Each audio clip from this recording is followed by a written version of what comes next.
সামরিক আইন মার্শাল ল উড্র করতে হবে। সমস্ত সামরিক বাহিনীর লোকদের ব্যারাকে ফেরত দিতে হবে।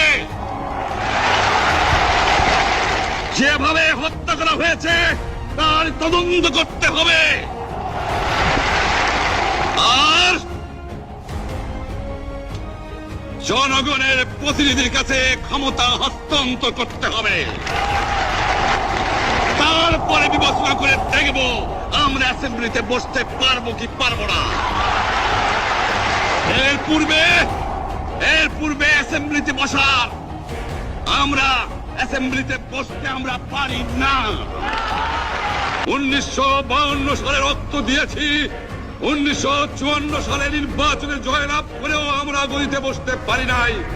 1958 সালে আইয়ুব খান মার্শাল ল জারি করে 10 বছর পর্যন্ত আমাদের গোলাম করে রেখেছে।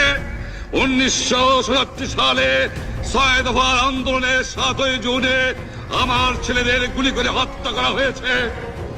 1969 আন্দোলনে আইয়ুব খানের পতন হওয়ার পরে যখন ইয়াহিয়া খান সাহেব সরকার নিলেন, তিনি বললেন দেশে শাসনতন্ত্র দেবেন, গণতন্ত্র দেবেন। আমরা মেনে নিলাম।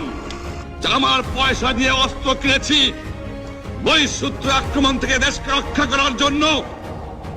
আজ সেই অস্ত্র ব্যবহার হচ্ছে আমার দেশের গরিব দুঃখী নিরস্ত মানুষের বিরুদ্ধে। তার বুকের উপরে হচ্ছে গুলি। আমরা পাকিস্তানের সংখ্যাগুরু। আমরা বাঙালিরা যখনই ক্ষমতায় যাওয়ার চেষ্টা করেছি, যখনই এদেশের মালিক হবার চেষ্টা করেছি, তখনই তারা আমাদের উপর ঝাঁপিয়ে পড়েছেন। তারা আমাদের ভাই। আমি বলেছি তাদের কাছে এই কথা যে আপনারা কেন আপনার ভাইয়ের বুকে গুলি মারবেন? আপনাদের রাখা হয়েছে যদি বহিঃশত্রু আক্রমণ করে তার থেকে দেশটাকে রক্ষা করার জন্য। স্টার মিটিংয়ে বলেছি যে এবারের সংগ্রাম আমার মুক্তির সংগ্রাম, এবারের সংগ্রাম স্বাধীনতার সংগ্রাম। আমার 25 তারিখে অ্যাসেম্বলি কল করেছে, রক্তের দাগ শুকায় নাই। আমি 10 তারিখে বলে দিয়েছি যে ওই শহীদের রক্তের উপর দিয়ে পাড়া দিয়ে আরটিসিতে মুজিবুর রহমান যোগদান করতে পারে না। অ্যাসেম্বলি কল করেছেন, আমার দাবি মানতে হবে। প্রথম, সামরিক আইন মার্শাল ল উড্র করতে হবে। সমস্ত সামরিক বাহিনীর লোকদের ব্যারাকে ফেরত দিতে হবে। যেভাবে হত্যা করা হয়েছে তার তদন্ত করতে হবে। আর জনগণের প্রতিনিধির কাছে ক্ষমতা হস্তান্তর করতে হবে।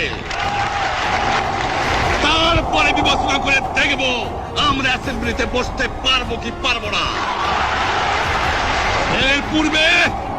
এর পূর্বে অ্যাসেম্বলিতে বসার আমরা অ্যাসেম্বলিতে বসতে আমরা পারি না।